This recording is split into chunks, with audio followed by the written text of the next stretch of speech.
Some undefined smell in there, too, made him reluctant. Nothing you could put your finger on.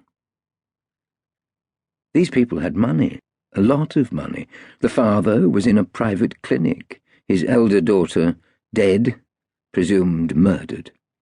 A grandson, orphaned now, the other daughter weeping louder and louder, and no sign of the prosecutor's car. What was taking him so long? No matter how far away he lived, there was no traffic in August. The marshal walked around the pool and turned the corner of the rough stone tower to return to the studded main doors of the villa, one of those fortified country houses from centuries ago, severe stone buildings with bars at the windows and military crenellations. His big, shaded eyes took in everything along the way. The two family cars, a Mercedes convertible and a black Mini, were parked on the gravel in the shade of a big tree. The main gates were big and the perimeter wall high, but it would be easy enough to get in. He'd already taken a look behind the house and the gardens beyond that, and seen a bulldozer moving earth, digging out another swimming pool by the look of it. It was silent now. The carabinieri the captain had sent up had stopped the work. He had spotted the corner of a broken roof low down on the hillside within the wall, a peasant's cottage.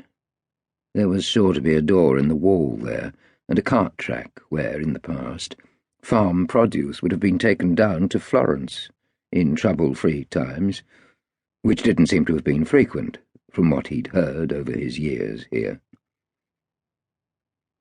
The main doors had a sculpted stone coat of arms above them. It wasn't one he recognized, and anyway it was almost worn away. He went inside and removed his hat and sunglasses. Still that crying. A bit quieter now, interspersed with low murmurs. A smooth, new grey stone floor, a modern wrought-iron railing, smooth grey stairs leading down to the kitchen. Rich people always mean trouble. Everything depended on which prosecutor took the case. At the sound of his heavy tread descending the staircase, the crying grew louder. As it turned out, it was another hour before the prosecutor turned up. When he did, deeply tanned, white linen-suited, paunch under a fine striped shirt, the marshal's heart sank. Fulvio de Vita.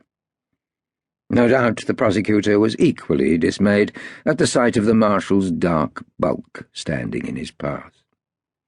They shook hands. He was a little breathless. You'd think he'd come here at breakneck speed. Guarnaccia. Yes, I remember.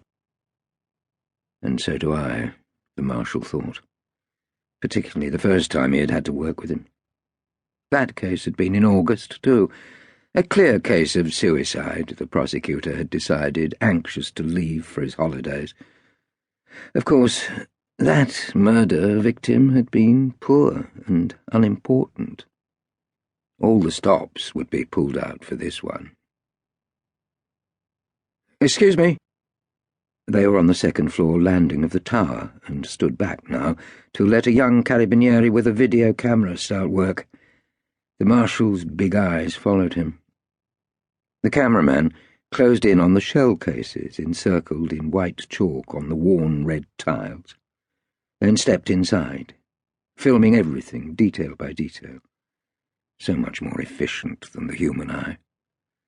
The marshal himself had picked his way through the living room to where, beyond an open door, the body lay prone beside the bed. He had gone to check for signs of life, although, given the sloppy trail she had left as she dragged herself away from the door, all the way through towards the bedside telephone, there was little chance of finding any. She hadn't made it to the phone. Her arm was stretched out in front of her, her hand touching the sculpted leg of the bedside table, but a bullet in the back of the head had stopped her. Perhaps she had grabbed at the leg. A photograph in a silver frame lay smashed on the shiny